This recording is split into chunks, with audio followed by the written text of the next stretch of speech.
ito nga yung inintroduce natin, yung geotagging. Yung geotagging, lahat may cellphone, di ba? Pag pinapagawa yung kali, i-tag mo siya para makita ka agad ng mga tao, sinong contractor nito, anong information dito, and then anyone can report about this project, di ba? Ang tanong ko, gagawin ba ng citizen natin? Pero geotagging, Heidi Mendoza was actually implemented during the time of PRRD. Walang outcome audit. Ang tagal nyo nang pinropose yan, pero ginawa lang yan PRRD time. Even yung mga NGOs at community organization pa natin, yung kailangan natin i-train para gumawa ng outcome audit na halimbawa ito yung ginasta. Ang problema sa natin, halimbawa, nag-allocate ng 100 billion for a flood control project. Ang titingnan lang naman kung na-comply dun sa procurement requirement, nagka-bidding ba, may resibo ba, etc. Pero kung yung 100 billion ay sakto ba dun sa sukat ng inaasahan nating flood control at function niya, hindi yan masyadong nagagawa ngayon, di ba? Walang performance. Okay. Walang, yes. Linawin ko not because I'm defending the commission, but because walang linawin. Una, kasi yun nga yung pinakang problema. May performance audit, kami kuminsan, isang report lang, isang performance audit lang ang nagagawa. Dahil kulang sa oras. Alam mo kung bakit? I'm watching the live of Shelo Magno, Heidi Mendoza, and SAS. So there is already an agreement, no? The agreement is COA is not independent enough. And yet, nadidelay pa sila. Dito sa Pilipinas, meron kang audit team na isasubmit mong report 10, 20. Kasi kasama yung mga branches, yung mga attached agencies, etc. And you have to do the same scrutiny, the same level of na kailangan mong sa isa, di ba? Bawat accounts. There was a time na pinag-isipan namin yan. Paano kaya kung mag-sampling tayo? Halimbawa, and then cyclical, Pero ang problema nito, mag-a-attest ka ng financial statement for the whole bansa. Paano ngayon kung hindi mo kaagad nakuha yung buong picture ng financial mo dahil sampling lang yung mo. Tinignan mo, di ba? And then, kapag ang nangyari, kunyari bibigyan ko lang kayo ng example na sabihin natin, huwag natin i-audit lahat ng local government. Gawin natin sampling. Sampling. Kung may pumutok doon sa isang local government na hindi mo na-sample, kaninong responsibility yan? Ilalo kayo na. So yun. Kaya, inintroduce natin yung tinatawag nating risk-based audit. Ang pangalan nito sa channel ni Shelo Magno. Sa channel ni Shelo Magno. Sa mga accounts na yun, Unfortunately, ito rin naman yung ko. Heidi Mendoza is talking about how to rationalize the audit, no? And there's no disagreement on that.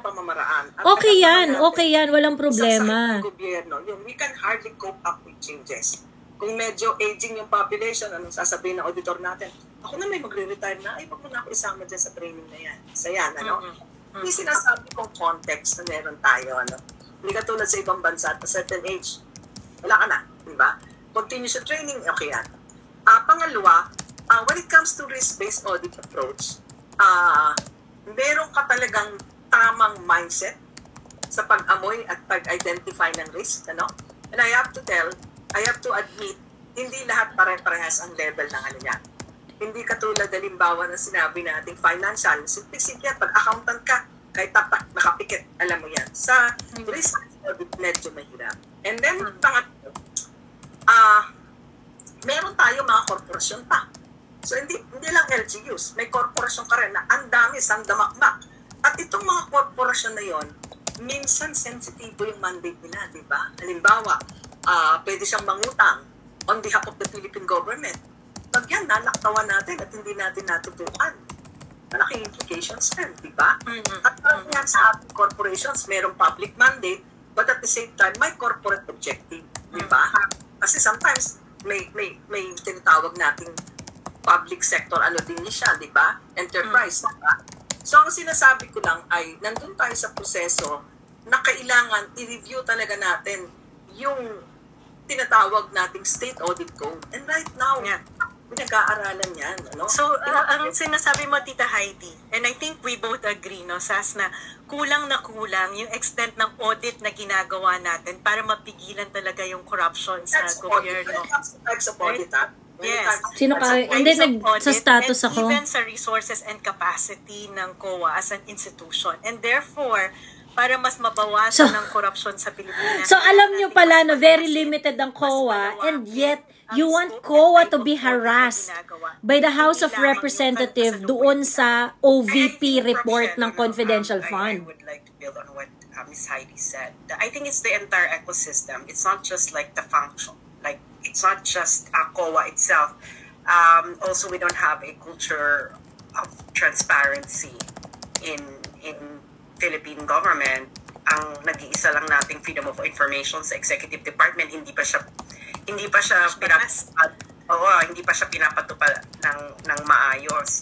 So I think kasi like for example, yung sinasabi niyo kanina, kailangan pang ng COA humingi ng mga documents from another government office.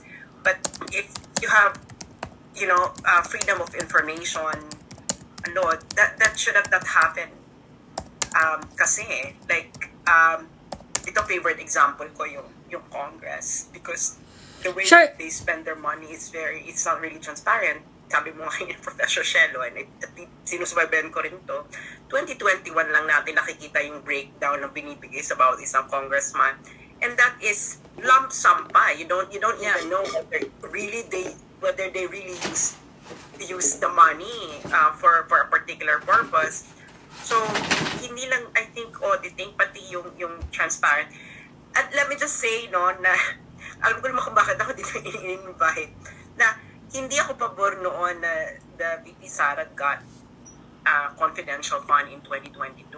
When I've learned na humingi siya and binigay yun na half ng December, sabi ko, she should not have expected, because given that you only have 15 days, it would really, leave a bad taste in the mouth. Na you receive money within 15 days, you spend it within 15 days, it doesn't. Kung naghintay na lang sana siya ng next budget cycle, and wait whether we get it. So that is my position there. So again, I think we seriously need transparency in a freedom of information law and a more transparent accounting system. And of course, digitalization of disbursement and Accounting record. Well, I was told, we have a new procurement act at binabandera po yan ng administration ngayon as anti-corruption initiative nila, no? But I heard that the DBM did not ask for budget to implement yung database. Bakit mo tinanggal yung invite button mo, Yosh? Hentero Liso. Bakit mo tinanggal yung invite button mo? Yeah, I do invite people. Harapan. Ba't hindi mo kaya? Hindi mo kaya, Hentero? Yoshi? But someone told me na hindi binadgetan. May dadating na. Sige po, Pam Heidi. Yeah, kino-confront ko talaga yung mga kagaya nyo, yung mga kupal, pagkatapos hindi naman makapagsalita ng harapan. Pumatol ka talaga, hindi ka ba nandito para patulan? Ba't ka nandito kung hindi mo ina-expect na papatulan ka? Why are you here? May sinabi ba ako? Yes, may sinasabi ka. Sino mo nag-o-audit ng COA? May sinasabi ka, di ba? Meron tayong audit committee. Yung sinasabi yung pag napipikon ako, nagpapaakyat ako. Hindi ako nagpapaakyat dahil napipikon ako. Pinapaakyat ko kayo dahil may sinasabi kayo. So I want you to tell it on my face. Yosh Hentero Liso. So ba't hindi mo makaya? I-assume ko yan without compensation. Ba't hindi mo makaya, Yosh? Bago tayo mag-move sa mga auditing, kasi ni-raise ni SAS yung Freedom of Information Act, and ang daming nakikinig sa atin ngayon. Ano, Yosh? The Philippine government will be hosting the regional Asia-Pacific. Pupunta ka dito pag nas pinatulan ka, magtataka ka. Huwag kang pupunta dito kasi papatulan ko talaga kayo lahat. Ganon. Sige, hindi ko sinabi na ako gusto mo magpaakyat yung meaning pagkakasabi ko. Ikaw ang gusto kong paakyatin eh. Ang FOI law kasi ikaw ang gusto kong paakyatin. fine. FOI law. Sabi ko nga, Prove tuloy, your point, FOI law, Yosh. Beneficial ownership. Why can't you do it? Para naman malaman natin kung ano ng mining na pag-aari ni Speaker Romualdez. Financial Management Act also. And then let's include the Financial Management Act, diba? Ito yung mga basic law na feeling ko kung talagang papapil yung gobyerno ng good governance, transparency. Ipasa niya yung batas, hindi yung token lang. Hindi pa. Ayan. Kasi pero sinasabi natin, magsimula tayo sa basic, pag-aralan natin yung budget. O ayan, ang sinasabi ninyo sa, di ba? Yung budget natin, mas marami pa yung ayuda kaysa sa ano. Ito nga yung sinasabi natin, di ba? Pinupupugan natin, sinasabi natin, mag-ingat sa akap na nakakapahamak. Di ba? So dapat yung presidente natin, umaalma siya, sabi niya, teka, itong budget, di ba, siya nagpo-propose, di ba, Shelo, siya magsasabi. Wait, balik tayo sa budget ng UP. Gusto ko rin talagang mahimay ito kasi gusto ko matuto yung mga kababayan natin na tingnan. And I'm not, wala akong pakialam sa budget ng UP. I'm not defending, I'm not part of the UP admin.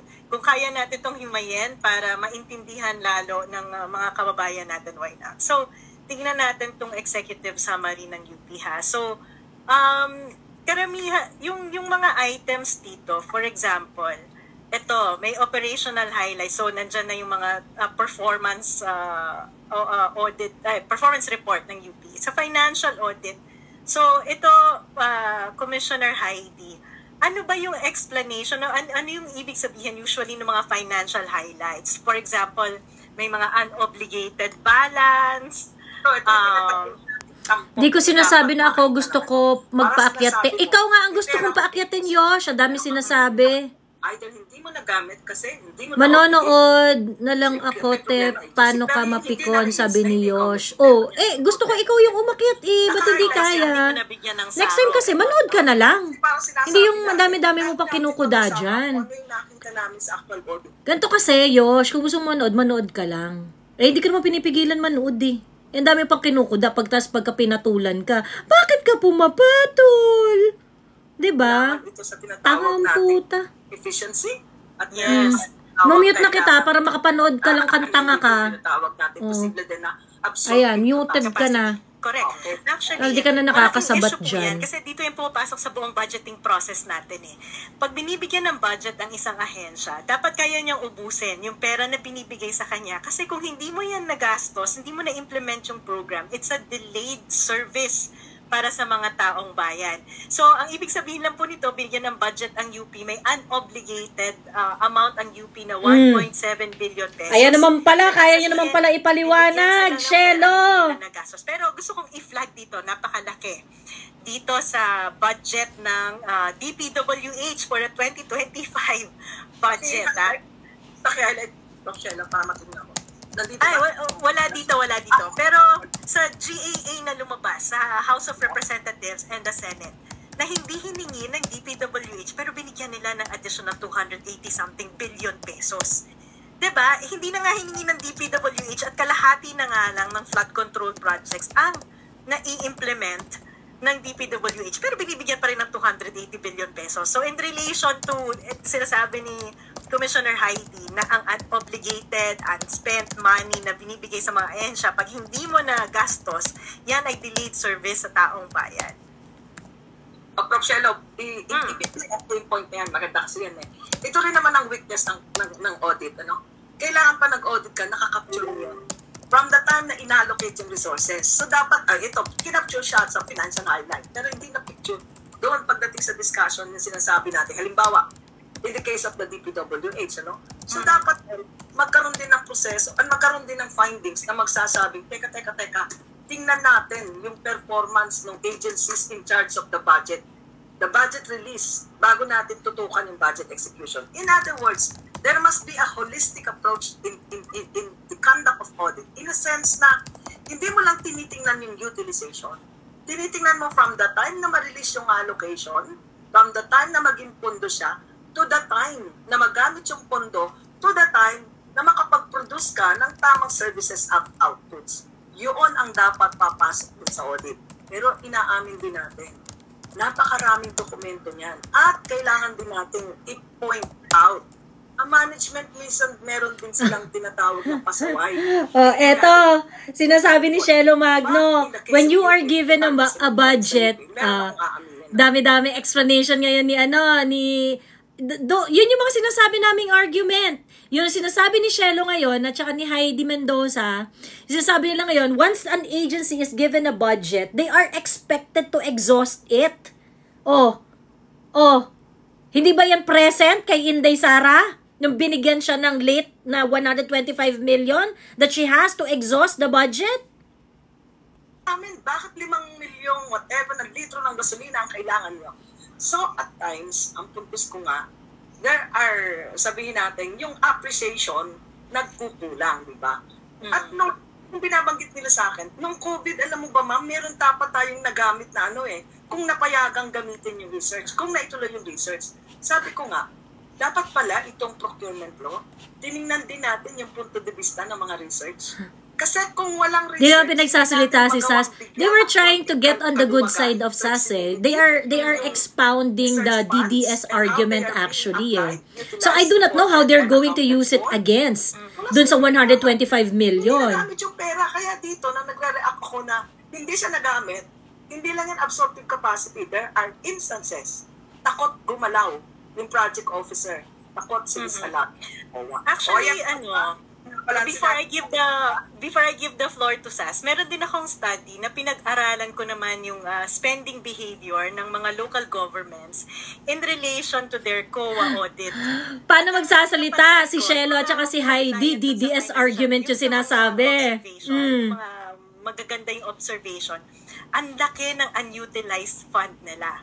Tapos yung mga nakakagastos naman ng pera nila, hindi maganda yung kanilang COA observation. So na-realize ko na some LGU sa takot na hindi magkaroon ng magandang COA audit report, hindi gumagastos ng maayos. At yung iba naman, parang wala na akong pakialam dyan. Hindi naman nasusunod yung COA report, pero ubos yung pera nila. So maybe there's really something sa COA, appreciation ng COA audit in relation to procurement, in relation to government programs na kailangan ayusin at lansyahin. Pero gusto ko lang mag-react kasi dito sa comment section tinatag ako, DDS daw ako. Ang gusto ko ang request ko sana sa mga kababayan natin, i-park muna natin yung mga labeling na yan. Kasi when you park all this labeling, kasi Shelo Magno and Heidi Mendoza are forwarding the DDS argument eh. So ngayon, I want to know, how are you going to use this 125 million confidential fund na pinagsasabi ninyo, na question kayo ng question? Because you two are very plastic, You know that COA is not independent enough, and we agree on it. I agree with Prof. Shelo and Heidi Mendoza on that. Okay? But Shelo Magno and Heidi Mendoza conveniently accepted how the COA audit report of the Office of the Vice President was politicized. Hindi nyo naman question yung independence ng COA during that time eh. That made you plastic. Yun yung problem. Sino bang manok mo? But there is a higher level of conversation going on here that cut across political divide. Saka hindi ko pinagtatanggol ng UP kasi I'm not even part of the UP admin. So it's the system, it's the administration, the officials who are responsible for this. But nevertheless, I'm okay na himay-himayin din to kasi nga maganda siyang halimbawa para sa mga kababayan. Ngayon, this is fun! Now, how can you make putak on the 125 confidential fund? Ng mga nakalagay dito. So yun po, diba? Ibig sabihin nun, halimbawa dito sa UP, may malaki siyang unutilized balance. Ibig sabihin, inallocate sa kanya at hindi niya nagastos. So, ayan, nandito rin yung scope of audit, in-explain din yan. And then, the independent auditor's report on the consolidated financial statement. So, ito yung pinapaliwanag kanina ni Com Heidi, yung unmodified opinion. So, yes, Com Heidi. Iwan lang natin dun sa objectives para maipaliwanag natin. Ito. Ayan, kaya titingnan natin. Yeah, okay. Basta ito lang yung sinasagot ng audit. Kaya hindi natin pwedeng i-compare sa iba. Kasi nakalagay dito, tingnan mo. Ascertain the level of assurance that may be placed on management's assertion. So pag sinabi ng as management, itong cash namin 100 million, nasa bangko, ano yung level of assurance na pwedeng ibigay ng user ng report, ng owner ng financial report sa kanyang user, no? Second, nakalagay dito, propriety of transactions. Propriety of transactions in terms of yung ano yung hinahanap natin, na meron bang approval, meron bang sufficiente ba ang supporting document, ito ba ay for a public purpose, ano? Pagdating sa letter C, the extent of implementation of prior year's audit recommendation. Kaya dito sa scope of audit, hindi tayo pwedeng maghanap ng iba. Kasi sa scope kung ano ang tinignan nila. Yun lang yung gusto ko highlight. Siguro magandang halimbawa to, Heidi. Kasi like for example, sa dami ng observation sa UP, may mga issues about their financial statement, may mga issues about unspent money. Bakit yung opinion ng editor is unmodified? Kasi ano yan presentation ng financial statement lang. Yes. Presentation ng FS. Okay. Correct. And there are certain standards na. So it doesn't have to, sabi ko nga yung assertion ng management, nag-i-exist ba yung pera na andyan. Pero hindi naman sinasabi, hindi kasama sa opinion yung finding na hindi mo nagamit yung ano mo Hindi hagip na. So, ayan, maganda po yung malinaw sa atin lahat na kapag may mga ganyang opinion, yung nire-refer na opinion ng COA is how yung mga financial documents are presented. Not on their performance, not on their deliverables, etc. Yan. Okay. Sas, may comment ka? O go lang? O sige. So, let's proceed with the summary. So, nandyan yung mga significant audit observations. And then, so halimbawa yan, again, yung unutilized money ng UP, merong unreleased appropriation totaling 205 million, and then unobligated, and then meron ding unexpended balance na hindi nagastos, 115 million, and then the unutilized internally generated funds amounting to 130 So, million. sabi ni Shelo kanina when you have unutilized budget, it speaks of your inefficiency. Identify po ng COA yung mga ilang issues na yan. In-identify din naman nila yung mga recommendations and management concerns with respect to kung paano aayusin at i-address yung mga na-identify na problema ng audit report. But so nandyan na po, isa-isa per unit ng UP, per institution ng UP. And then may concern about investment allotments ng trust fund, kung saan dinadala ng UP yung pondo niya under investment management agreements. Nakalagay daw sa time deposit sa DBP ba to or sa Land Bank na sinasabi na yes, tama. Yes, correct, Filipino Leaks. Shelo, UP is inefficient with its budget management. Nasa page ako, nasa PDF page ako. So I don't see both of you. Nagsascroll lang ako dito. So ito po, nakasummarize ko ano yung mga kailangan gawin. Pero pupunta siguro ako dito sa so ito yung unexpected unutilized research fund. Sas, ito ba yung binabanggit mo? Yung 1,134,576,000 ng UP? Iba pa yan. Because anong audit report to? This is 2023. Yeah, 2021 right? Iba pa nga yan So that's a different So normally, kapag ka nag-appear na ng 2021, tapos nagbi-build yan every year, so maybe this is the updated figure ng unutilized, liquidated fund ng UP. Iba pa yan. That's a different one. I think dun sa nasa observations kasi yan Observations. So dito sa 2023 fund ng UP, ito yung lumilitaw. Nasa ba yan? Ayan, ito yung lumilitaw. Merong unexpended, unutilized na about 1.1 billion which remain to be unliquidated or unrefunded. Ang na-identify ko dito, kasi ang UP kung saan-saan binibigyan ng pondo. Nasaan na ba yun? Nakita ko yung summary nun Ba't nawala? Hindi. Marami silang sources. Oo. Tapos minsan, bigla na lang magtatayo ng institute ang UP. Pagkatapos, magtatayo ng institute ang government, ilalagay sa UP. So, yun ang... Ito.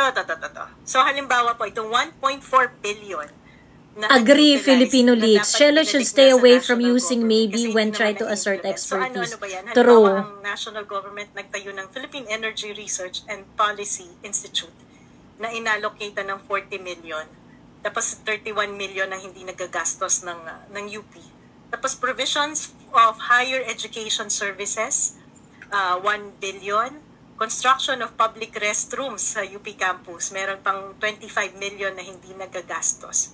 Tapos system, hindi ko alam kung ano yung system lang nakalagay dito, 50 million.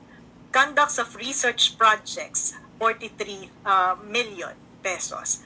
And then the Philippines Genomic Information and Resource Hub na 1,328,000. So, yun yung mga items na so far nakalagay dito sa mga unexpended, unutilized, unliquidated budget ng UP na nakita ko dito sa recent 2023 budget. Nagtanong-tanong din ako sa UP. So, ang nakwento sa akin ay yaan yung mga combined research projects ng iba't ibang professors din, aside from the mga institute na na-set up sa UP. Yung isa sa mga nabanggit mo, Tita Heidi, or Com Heidi, ang challenge is minsan hindi nagkakaintindihan yung researcher at saka yung auditor. Kasi maraming researchers sa UP, halimbawa nga ganun, kailangan magpadala ng submarine, marine science sa West Philippines. May mga ganun eh. No, Kailangan aminin natin, ito naman ay bahaging kultura lang. Pag matalino ka, ayaw mo yung kinukulit ka tungkol sa papel. Aminin natin yan, di ba? Sa atin parang, uy, asan na yung submission mo nung di ba, nag-report ka na, Sa iyo, ito lang eh. Eh, di ba na-achieve ko naman yung objective, nakapag-produce kami ng so bakit hinahanapan mo? ng journal article. Hindi naman ang mga tanungan, di ba? So, kailangan ilagay natin yung tamang konteksto. Pero ito yung kailangan natin i-plug dito, SAS and Shelo, tumataas yung unliquidated funds. Malaki ito eh. Pag tumataas ang unliquidated funds, ang ibig sabihin nito, hindi ka rin pwedeng kaagad makatanggap ng pera. May unliquidated, di ba? Pangalawa, kung tumanggap ka naman ng pera, lalaki yung temptation mo. Bakit? Bakit ang pera eh? Pwede mong pag-juggle yung pera mo, di ba? So, baka pwede. Ito, appeal na rin sa auditor natin. Baka pwede as a citizen, not as a former commissioner. Wala akong ganong power. As a citizen, baka uubra, napasukin natin yung tawag natin doon.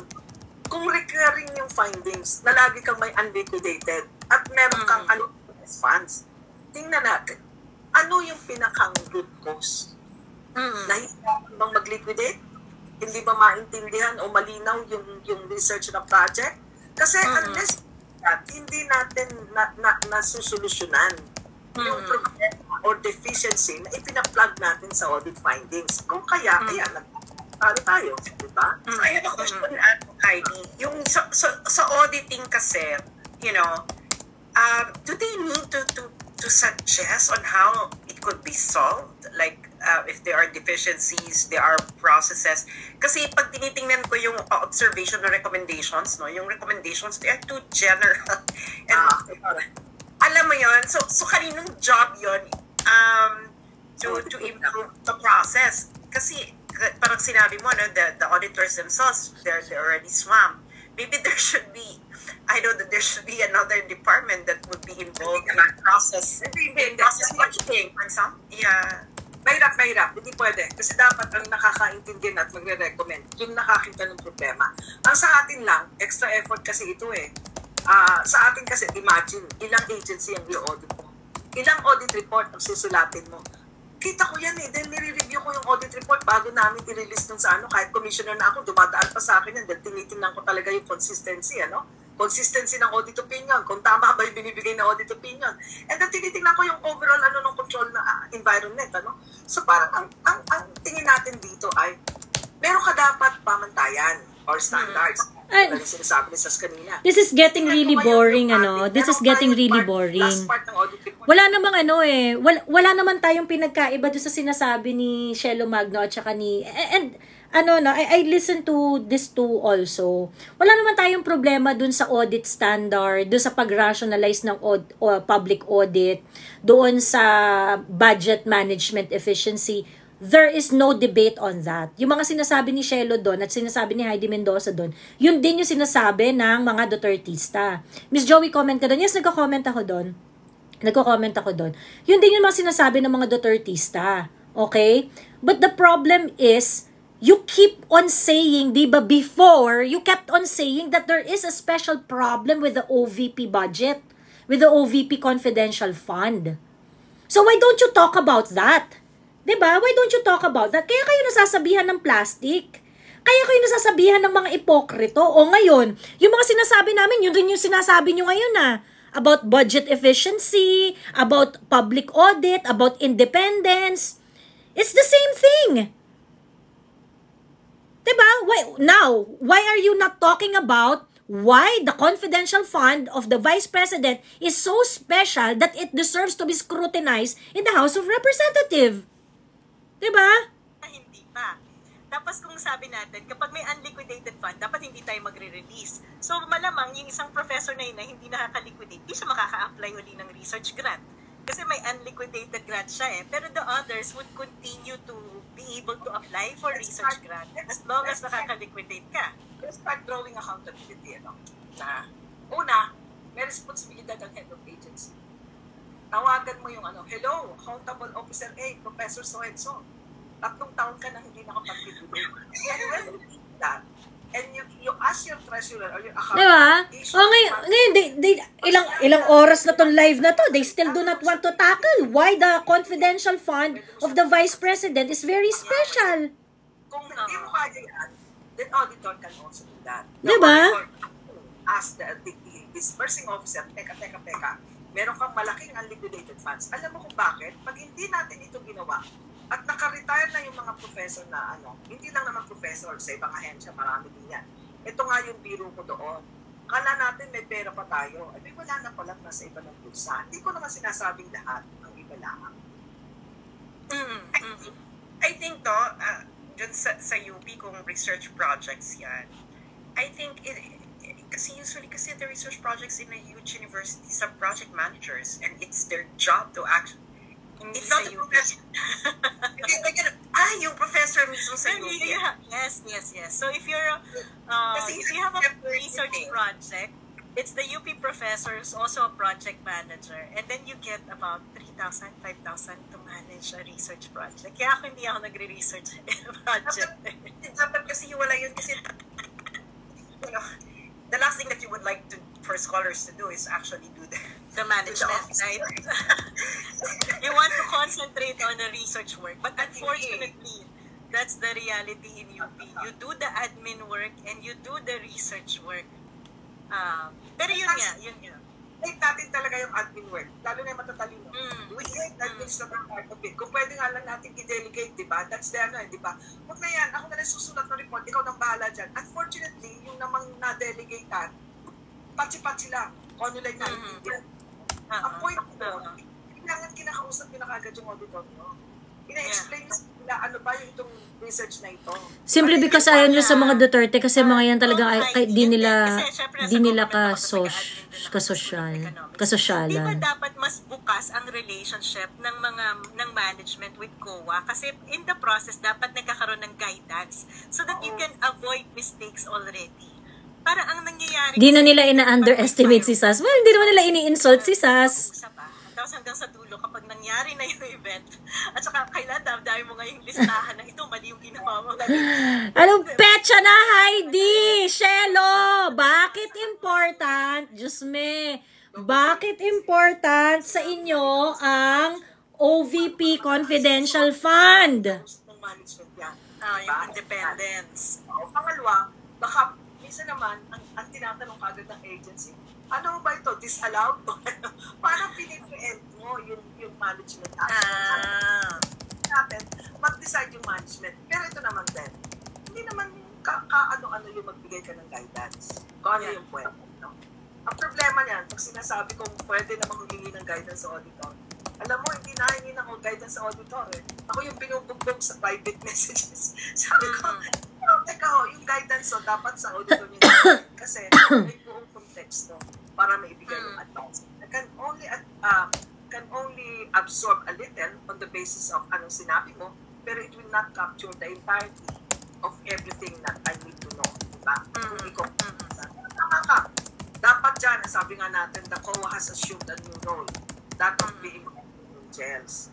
So kahit ang anghel, kailangan open sa discussion at nag-uusap. Pero sabi ko nga, kailangan meron tayong tinatawag na pamantayan to the extent na hindi mo ma-compromise o hindi mo ma-preempt yung action ng management.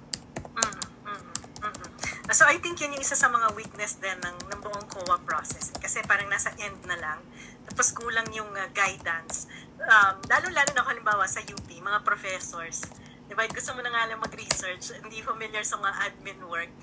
Tapos nagkakaroon ng ganyan. But I'm not defending. Ang question ko lang, Dean Heidi, sa process na to, na halimbawa may pending, yung isang professor, may way pa ba to recover the government money na ganito kalaki? Malaki siya kasi aggregate siya ng various programs, projects, faculty. Hindi lang to isang tao liable ng 1 billion pesos. Combination po to ng ano. Yun nga sinasabi ko, dapat magkaroon ng immediate demand o liquidation. Kasi kung hindi, nananagot yun yung mga pumirma ng pumirma ng mga kasi parang meron kang kapabayaan dahil hindi mo monitor na teka sabi natin 1 month hindi ka magkaka-clearance pag-retire mo. Ang president ng pangalan dyan, kung halimbawa magtrabaho siya ulit at meron siyang makiklaim doon, pwede siyang ibawas. Kasi kung ganyan naman kasi kalaki yung unliquidated, that points to a systemic problem. Maybe there is a problem sa process, it might not be because may nagnakaw ng pera, but it's really a systems effect na, like for example, na yung sinabi kanina na the professors themselves are the ones who are also the project manager ng research. So that actually leads to bottlenecks in research. No? It's not just about yung pagpost ng paggamit ng pera ng taong bayan, but it actually affects the research agenda ng UP, and it actually lowers down academic progress. Ito naman gusto natin linawin. Yung proseso simple lang if it is through cash advance to expedite the payment, then kailangan mong liquidate. Establish mo kaagad ano yung purpose. Nasettle na ba itong purpose na ito? If you have proof na nasettle na itong purpose na ito, yun ang submit mo. Yeah. Actually, nung tinitingnan ko yung ibang detalye, parang halo-halo siya. So, iba may mga unimplemented, maybe they... That's not how Heidi Mendoza argued before Hindi ganyan yung argument ni money, nandyan lang. Diba? Kung unspent ang money, mas maaari babalik na lang. Maaaring yung pera nasa UP lang, hindi lang binabalik sa general fund. Pero sandali lang Prof. Shelo. Teka lang You have to apply. Depende. May competition din So, you have to meet yung mga... Ngayon, sinasabi ni Heidi Mendoza, naiintindihan ko yung difficulty in preparing documents in ME. Hindi siya instant kinaming. But that's not what you said in your previous content, Heidi Mendoza. Sa mga previous content mo, sinasabi mo, madali lang to. Dapat meron na to agad na justification. Di ba ganun yung mga sinasabi mo before? Ngayon, your hypocrisy is really being exposed here. Sobrang exposed yung hypocrisy ninyo ngayon. A month, 1,500. Diba? Sobrang exposed yung hypocrisy nyo ngayon. Ngayon hindi kayo makapagsalita because you started on a very rational arguments. Or all these admin requirements.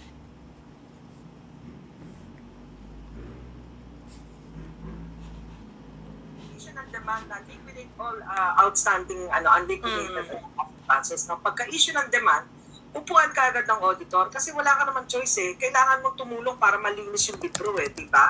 So, para mangyari yun, kailangan upo kayong dalawa. Ano ngayon ang in-expect mo? Or base sa iyong assessment, anong kailangan i-submit? Huwag na natin masyadong pahirap, lalo na kung tapos na yung project, di ba? Pag-usapan na ebidensya na nagawa ito. Alam niyo kung bakit? Pag nasa libro pa yan, pati yung audit opinion affected yan. Depende sa materiality nung tinatawag nating amount dito. Yung diba? Yun kasi kapag hindi mo establish yung, darating ka dun sa punto na hindi mo na malaman yung kwento. Halo-halo na. Hindi mo na siya establish. So, malaking yan. So, bottom line, issue the demand. head of agency or yung auditor, issue the demand. Oo. So ngayon, punta tayo dun sa mas exciting na part kasi sabi nila boring daw yung boring daw yung COA audit report. So doon tayo sa confidential fund. Kasi doon tayo sa confidential fund. Ako naman ang posisyon ko dyan, i-audit lahat ng confidential fund eh. Kasi tawang-tawa nga ako, imagine. Narinig ko sinabi ko audit tapos. Yeah, kasi 10 billion confidential fund for 2024, 5 billion of that sa Office of the President, 'di ba? Bakit mas nag-call ng interest ng attention ng mga tao itong issue ng confidential fund versus regular audit reports. Halimbawa, itong UP nga, may billion unliquidated, unutilized fund, and yet pagdating sa confidential fund, bakit siya naging issue? Well, kasi simulan muna natin, yung similarity nila, yung sa UP na, unliquidated, parehas siyang cash advances, di ba? Pero gaya ng sinasabi natin, yung cash advances, ginagamit para makapag-expedite ng payment. Unfortunately, nakikinig sila Shelo Magno sa status ko. Kasi ako nag-comment nun boring na yung live nila as compared sa liquidation ng confidential funds. Kung kaya, nasasabi na yung confidential funds, ang liquidation niya, nag-create ng high risk of fraud. Hindi ko sinasabing fraud talaga ha. Sinasabi lang natin na nag-create siya ng high risk na meron siyang fraud. Di ba yan yung sinabi ko dun sa content ko? Confidential fund is a double-edged sword. It can be used, it can be a space for corruption, and it can also be a tool to really fight the enemy you are against with. Okay? Ngayon, yun din yung sinasabi ngayon ni Cash advances. Meron lang yan yung probability lang yung sinasabi ni Heidi Mendoza. Liquidation ng cash advance, merong mga documentary requirement at medyo stringent yung pag-review ng kasi walang ibang consideration. Pagdating dito, syempre, natin ay yung sinasabi natin na yung liquidation niya ay there are instances na pwedeng hindi na-liquidate on time due to variety of reasons. Pero sabi natin, it doesn't necessarily mean na yung disbursement was illegally made, diba? Pero pagdating dito sa yung management ng confidential funds, alam natin na many opportunities to commit fraud ay naandon. Kasi yung requirements ng liquidation, due to the sensitivity of the transactions related to it, ay hindi masyadong nabigyan ng timbang. Parang ganon. Yun yung pinaka mababaw na paliwanag na kaya kong i-draw. I tried to be best technical. Sas, what's your take on the confidential fund? Well, I agree that confidential funds are fraught with risk, and because of the process itself, kasi maraming katulad yan. Halimbawa, for example, yung matagal na hindi makabira si Shelo Magno at si Heidi Mendoza because they started with very very reasonable argument. They started with a very reasonable argument, which is actually the arguments of the Dutertistas. Or to give yung resibo na tinatawag. Yes. Na may TIN number. You know yung ganun ka-strict. And everything, kahit sa pang-araw-araw nating buhay, anything na walang ganung resibo, mataas talaga. Tama yan. Iba lang nila, yung liquidation by certification, may certain amount. Meron itong, yun ang pagkakaalam ko hindi ko alam kung hanggang may ngayon. Limit. Wala. Parang wala atang limit pagdating sa MOOE at saka confidential fund. Dapat natin tutulang yan. Kasi dapat may certain amount dyan. Tanda ko, nung panahon namin, may certain amount dyan. I-finix namin to a certain amount kasi pinag-aralan namin. Kasi ganito yan, pinakamahirap yung pagtatrabaho ng audit. Binabansalansin mo yung huwag kang maging sagabal sa isang transaction. Di ba, SAS, alam mo rin yan, Kailangan mong gawin yon. Pero kung minsan parang nakakasagabal ka dahil ikaw yung auditor. So, tinitingnan natin yung flexibility and accountability. Sabihin ng mga congressman, kasi pag halimbawa, lumapit sa amin yung isang organisasyon, ng mga nasasakupan namin, sabi, tayo po'y mag-meeting dahil meron tayong pressing issue sa ating distrito. O sige, nagpa-meeting kayo, may pagkain. pwede mo natin papirmahin lahat dyan, isa-isa. Di ba? Mahirap pa naman siya, no? O kaya ay, kumbaga halimbawa sa farm, ano? Nag-aaway sila.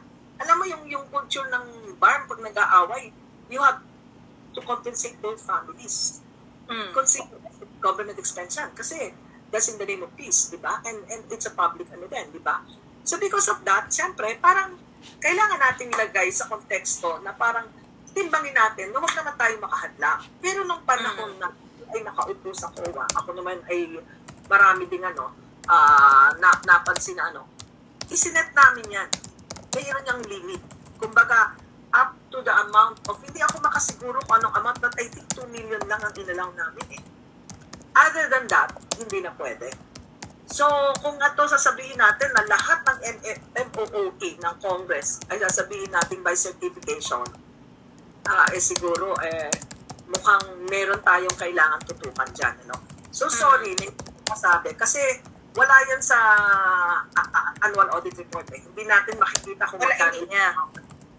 Kaya nga, no, na the amount of money ng na hindi dumadaan ng proper audit procedure, I think it should be considered a scandal, no matter what your political leaning is, because that's people's money, no? People's money doesn't know any political color.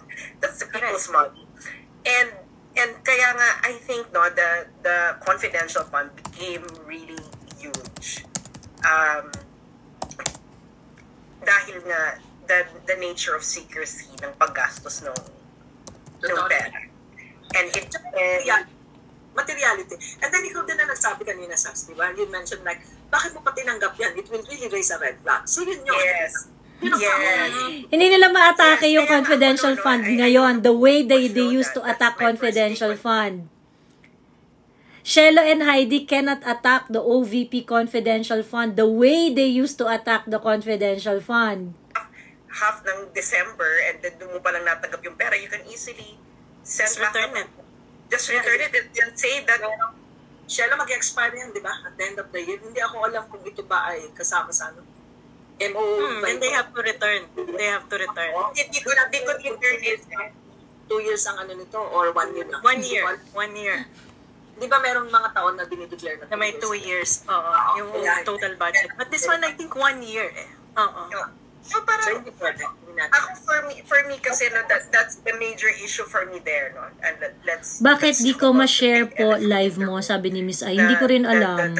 Yung page ko na lang yung i-share ninyo. Office of the Vice President ni VP Sara, that's my first take on it. Na kasi I was surprised then on what's going on, and then nung sinabi na December 11 days, bakit 11 days? And then I traced the cash flow, and I was given ng half na ng December. Ako kasi for me, no, if I were in the government and then ganun yung bakit mo ngayon nito sa akin ibibigay? I requested it already in August. So I might as well not spend this kasi nga, and then just wait for the next budget cycle. Ako kasi, the process itself, I think, raised a lot of issue. And you can easily become a target. You can easily become a target for your political enemies ng ganon. Kaya nga ako na, you should have just been more careful during that time. It might be the case that wala talagang issue, but the thing is, how could you now prove na walang issue given, the background of what happened na, given na half ng December, binigay, tinanggap, ganun mo ng ginastos, etc. So even though that you could explain na it was used properly, the entire context raises doubts sa lahat ng tao. And kaya nga mahirap siyang i-discuss, it's a very hard issue to discuss, especially one, confidential funds or confidentials. Yung paggasto niyan ay secretive. And second, the context of the entire thing. Pero for me, ang stand ko kasi sa confidential fund, like for example, if it's confidential intelligence, if I'm gonna look at the agency of the country that actually is involved in intelligence, napakaliit ng pondo nila. I think their funding is only 500 million pesos. Yes. And they're in charge of the intelligence gathering of the entire country. So for me, it doesn't make sense that Exactly. agency have $500 million and then other agencies have confidential funds. Then why don't you just give it to them? Correct. Kaya siguro tayo mababang intelligence o the department the department that's supposed to do the work is not being funded well. So that's my take on it, no? You know, give the intelligence fund to the agencies that are supposed to do the work. Actually, yun eh. Kasi for example, nung time na sumabog yung confidential fund nga, even the Department of Agriculture was asking for confidential fund, then you have DICT, naging iba't ibang ahensya na. So it turned out that yung confidential fund ay tinitreat nila as Boring na yung discretionary fund dahil hindi masyadong stricto nga in terms of Hindi na interesting yung red live. flag na yan sa ating lahat. Imagine how much money they're trying to allocate. Ang nakakalungkot nga lang dyan, sa kabila ng mga realization na natin ngayon, at ng buong bayan, kung gaano ka-prone to corruption ng confidential fund dahil nga sa mga extent ng liquidation niya, extent ng audit niya, we still have confidential fund up to now. That is even bigger than the intelligence fund nga, no? Intelligence agencies natin. NICA, for me that's a scandal, no? How much is the budget of NICA for 2025? And then compared to confidential funds that is circulating around government agencies. Kasi for me, you know, it's really the process itself is questionable. Na bakit ka magkakaroon ng confidential fund? Why don't you just let the proper agency do the intelligence work? It's neat. That applies to the president too. Kasi wala namang ibang intelligence office ang presidente. He should rely on his intelligence agencies. But his intelligence fund is much bigger than the total budget of the intelligence agencies. Sabi natin, point out natin, di ba? In the first place, isas dapat hindi na tinanggap. Ang ako nga dapat hindi na binigyan. Kasi nga yung 6 months, wala naman talagang budget di ba? Binigyan. May hinapan tayo. Kaya sabi ko, walang pwedeng maghugas ng kamay dito. Kasi yung mga pumapanat sa kanya ngayon, kasali sila sa pagbibigay. Kasi sabihin, ang laki-laki. Hello, kayo ang nagbigay. Tapos sasabihin, binubit lahat. Anong gusto nyo? Binigyan nyo ng budget? Kaya, pinabalansin din natin, di ba? Sabi na, you heard me say, huwag nating stop agad-agad. Ang pwede nating sabihin, abolish, ito ko sabihin. Pwede nating pa-stop yung further releases for next year. Pero, pag-aralan, mag-audit ng iba't ibang ahensya. On the basis of materiality, di ba? Pero Din Heidi, ma-identify mo na agad kung sino ba yung mga ahensya na may ganyang function. Halimbawa, Commission on Human Rights, yan, may investigative function yan. Hindi na ma-explain BIR siya or Customs, ginagawa nila yung trabaho nila kasi dapat Boring, nag-investigate sila ng mga tax Heidi. evaders, diba? So, may mga malinaw na ahensya na may intelligence work. Pero halimbawa, ipa-abolish. Pero halimbawa, Department of Agriculture, dapat nagka-coordinate na lang siya doon sa intelligence agency kung gusto niyang hanapin yung mga smugglers. Kasi wala naman yun sa set of skills nila. Actually, smuggling, ando siya ng ng Customs. Coast Guard. And Customs. Coast Guard. Yeah. Yung Coast Guard, Coast Guard, mali din yung wala nga silang barko Pero ang pagsisimulan nyo talaga, yung masusing pagtingin ng budget. Kung pagdating sa yung confidential fund, titingnan natin dyan ang pamantayan, ano ba yung national security plan mo? O diba? Kasi national security plan mo, ito yung mga threats mo. Sino-sino yung ahensyang may pakialam dito sa mga threats na ito? Boring na? Then saka mo ngayon pag-aralan, paano natin i-divide, i-allocate yung resources ng confidential funds? Actually, interestingly, dun sa joint memorandum Nasa live ni, confidential and intelligence work, dapat aligned siya dun sa security nasa live ni, plan ni government. Shelo And Magno. actually coordinating din dapat sa mga security Paki-upload dito sa YT agencies Joey, makikinig ako sa replay, please. Sure, sige. Nakaka-surprise lang sa akin. Kasi matagal na tong confidential fund. It started nung panahon ni Marcos Sr. Diba? Imagine how much money, how much leakages yung nangyayari sa mga Pilipino taon-taon. Since then, na wala tayong ka-idea kung paano naliliquidate, kung paano nagagastos. Because it has been treated as a discretionary fund. Kaya bigyan natin ng balls yung mga security practitioner. Dahil puro babae, no? Puro babae, puro pa-cute, puro pa-charm. Ay, hindi ako pa cute. Actually, yun na nga, dapat the money should be allocated doon sa agency talaga. Kaya nga, I have seen the office ng mga Intel offices sa Pilipinas. Ako talaga na parang nakakalungkot kasi nga that's your intelligence agency, but their offices doesn't look intelligent. Tapos yung office, hindi yung tao. Ikaw talaga. The people are intelligent, but the thing is, the office is not up to par to the work that they're supposed to do. I just go to a lot of government agencies, and then pag makikita mo na maraming pera umiikot sa gobyerno na unliquidated, hindi kailangan ng resibo, hindi ganito. I think we should all be enraged, no? It doesn't matter who you're supporting, because kahit naman sinong iuupo mo dyan, tapos ganun pa din naman yung sistema. Overall siguro, hindi lang yung intelligence man, hindi lang yung conflict, pati na rin yung audit by certification, etc. In other words, lahat ng medyo malakas yung pag-play ng discretion over accountability, medyo seryosohin natin. Pero mas malaking punto ngayong gabi. Like for example, like yung sa Congress, it was actually raised by Professor Zurita Monsod like 10 years ago, and binuhay ko lang siya uli last year. Pero can you imagine, within that time frame, from the time na Professor Zurita Monsod raised that issue, that was in 2011 and 2024, nobody's really, enraged about it. But it's a lot of money going on, and I actually gave away na, okay, this is how for example, the U.S. Congress do it. Every quarter, they release a detailed, liquidation of how each congressman spend the money up to the last centavo. But ang nakikita ko pa rin kasi doon, because their system is actually digitalized, so it's easier na, the disbursement of the money and the accounting and the auditing is actually automated.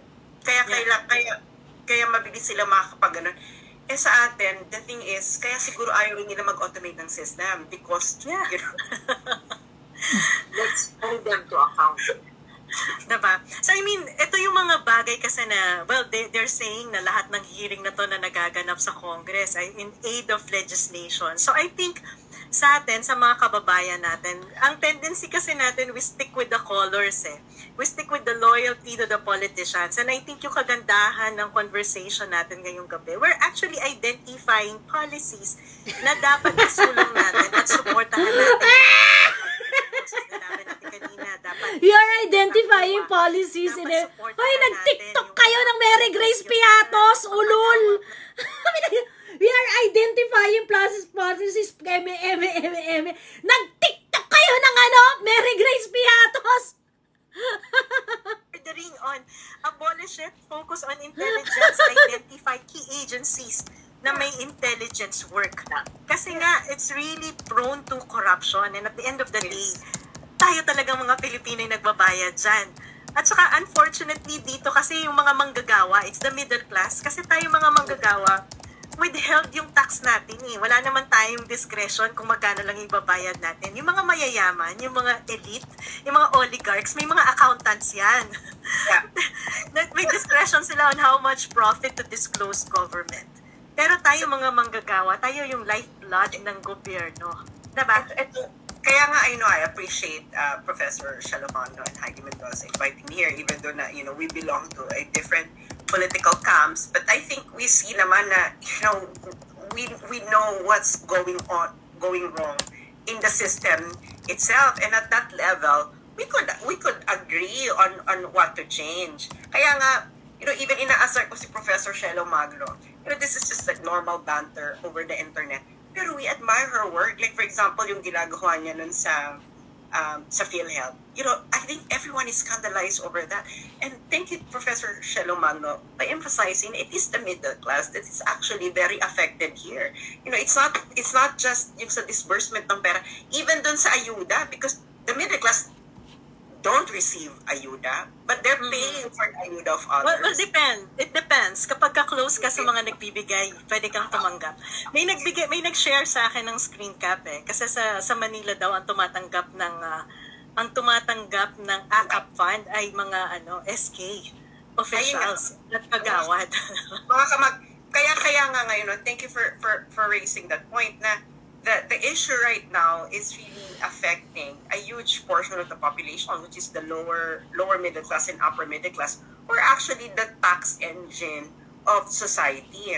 Kaya nga, di ba, all the issues like PhilHealth. Mag-live po kayo later. Yes, magla-live ako. Magla-live ako later. It's the lower class and the upper middle class. And then second, itong confidential fund, this confidential funds directly come from the taxes of the people. Again, it is an issue that's affecting the middle. Kasi hindi naman kasi inuutang yung confidential funds, no? And then of course, no, yung flood control project. You know, all these things, hindi niya kailangan ng kulay in order for us to get things. Yeah, because correct. The totality of the people's money. So, bottom line, no? It's our money, so pakialaman natin. From the budgeting hanggang sa accountability. Kaya maganda itong conversation na ganito, no, Professor Shelo, because, you know, we are going beyond, you know, the mere banter na whether tayo ba ay verde or pink or pula. We should. Diba? At some point, in fairness, mas level-headed dito si Shelo Magno at saka si all our colors. Kasi kahit sino yung nanalo, we should hold them accountable. And change the system and then push them to change. Especially if you supported the person and if that person is not doing his or her job. The more that you should demand accountability kasi binoto mo siya eh. Diba? Thank you so much, and I have to go. Yes, actually naka 1.5 hours na po tayo. I think we have a lot of agreement here dun sa confidential fund. Bantayan natin ng Kongreso and hopefully magkaroon ng seryosong legislation tungkol sa confidential fund at isama na rin natin yung fair, MOU. okay yung In fact, we should question the constitutionality of that because there's no confidential fund in the Constitution. You know, sinimulan mo na yung pag-question sa Supreme Court ng PhilHealth. Ituloy mo na To be naman fair, yan. okay yung ganitong Kasi I'm pretty harapan. sure maraming, kasi we need a lot of people who would question, you know, the disbursement of funding in its totality. No? Kaya nga kami, inaano ka namin, Professor Shelo Magno, kasi bakit ito lang yung inaano? Hindi naman ako napipikon eh, sanay ako sa kulitan. Ako rin naman ako napipikon. So I think, no, isama niyo na rin yung MOE kasi nobody is trying. Sige, let's file a case. Yeah, exactly. Let's go. Question ng MOE kasi yun lang daw hinahanap eh, no, who could challenge it in the Supreme Court, yung kung itong liquidation by certification. But thank you so much for this one. Yeah. We'll invite you again kasi we normally close the chikahan with the song number. But since you're going already, I will invite you again because you have to sing the second time. You guest here. We can discuss another issue. Alright. Thank you, Sas. Thank you. Bye. Thank you. Bye. Bye. Thank you. Ayan, tinapos na nila. Heidi, ikaw hindi kita patatakasin. Ayan. I think okay na to. Okay na to. Discussion, di ba? Oo. Okay na. So, to be fair, no, I would like to congratulate, I would like to show appreciation dun sa ginawa ni nagpo-post ako real time dun sa nangyayari dun sa harapan and at the same time sa comment section. So talagang I was really very very engaged. And I think nare-recognize naman ni Heidi ni Prof Shelo yung mga comment ko kasi pag meron akong post na parang mine-mention niya she doesn't mention my name pero okay naman wala namang akong pakialam doon kung i-recognize niya ako o hindi. It doesn't matter to me. But to be fair, okay yung ganitong harapan. Ganon. Because now we can see what you can and you cannot say. 'Di ba? We can now understand kung ano yung mga bagay na actually medyo nahubaran kayo dito. Pero at the same time, you are able to show your brilliance. Kasi sa totoo lang, kaya sinasabi ko matatalinong tao to si Heidi at saka si Shelo Magno. Hindi to mga bobo. And in fact, I think if we are going to rationalize the public audit system, we need the brains of these two very well-educated ladies. I'd be very, very willing for them to lead the rationalization of public audit. Kasi hindi, maraming inputs na magaganda to. And true enough, kanina yung mga sinasabi nila, I don't find it contestable when they were discussing the rationalization of public audit on the things that should be done. Yung mga sinasabi ni, yung how do you manage risk pagdating dun sa audit in order to make it more efficient and things like that. I agree with it. Yung sinasabi ni Heidi Mendoza about it, I agree with it. I think the problem is that while they are really intellectuals, there are so many moments when they are becoming very dishonest in their political position. So ngayon, now they are saying that no, I'm not just questioning the confidential fund of the vice president. I'm questioning all the confidential fund. But you did not make TikTok about DICT, DOTR. Sino ba yung mga civilian agencies na meron ring confidential fund? Nag-TikTok ba kayo doon? Hindi! Nag-TikTok ka lang sa Mary Grace Piatos, 'di ba? Doon kayo nag-TikTok. So that is why I kind of felt that you're not really very honest with your politics. Nevertheless, even if hindi po tayo magkikita-kita sa mata, nevertheless, even if hindi tayo magkikita-kita sa mata sa politics, I recognize your skill set.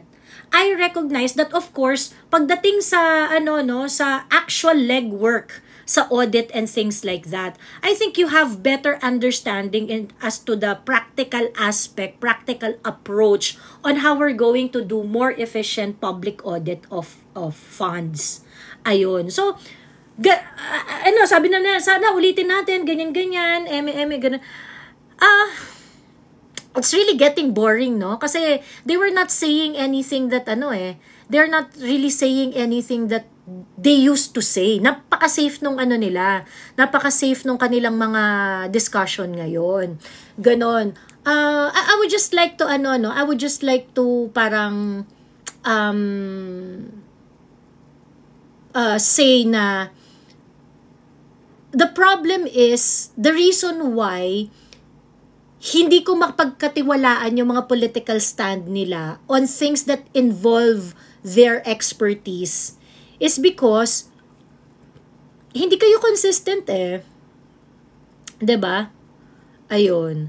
Anong safe? Nako, di lang tugma ang gusto mo, Joey. Ano sinasabi nito ni Cute Melon? What do you mean, Cute Melon? Hanapan ng common ground, a good development, MSMs. Pero kasi, yung common ground na yun rin naman yung sinasabi ng mga Dutertista eh. Ngayon, bakit hindi sila makapag-build up from that common ground? Because it's going to ruin their narrative. Like for example, Shelo Magno says that the exhaustion of the agency's budget is reflective of their efficiency. Something to that effect, no? Something to that effect. It is expected that an agency is going to exhaust its budget kasi otherwise if you're not able to exhaust it will indicate that you're not very efficient in your budget management. So if we're going to use that argument on the confidential fund, that the confidential fund is spent within 11 days. Paano na yung pinaglalaban ninyo na questionable yung 11 days? 125 million in 11 days. 'Di ba? Why did you not take that opportunity to debunk that argument? 'Di ba?